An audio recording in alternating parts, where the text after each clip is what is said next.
In front of me is VIVO iQOO Z10 and today I would like to show you how you can clone apps.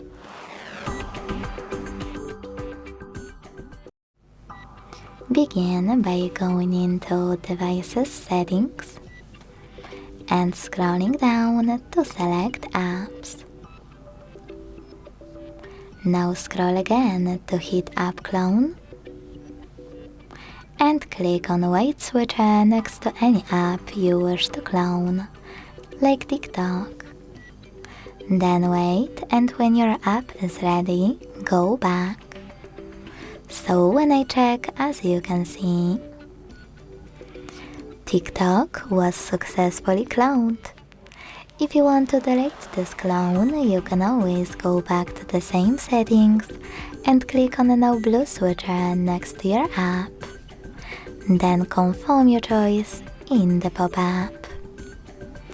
Thanks so much for watching. If you enjoyed this video, leave a like, comment and subscribe. Bye!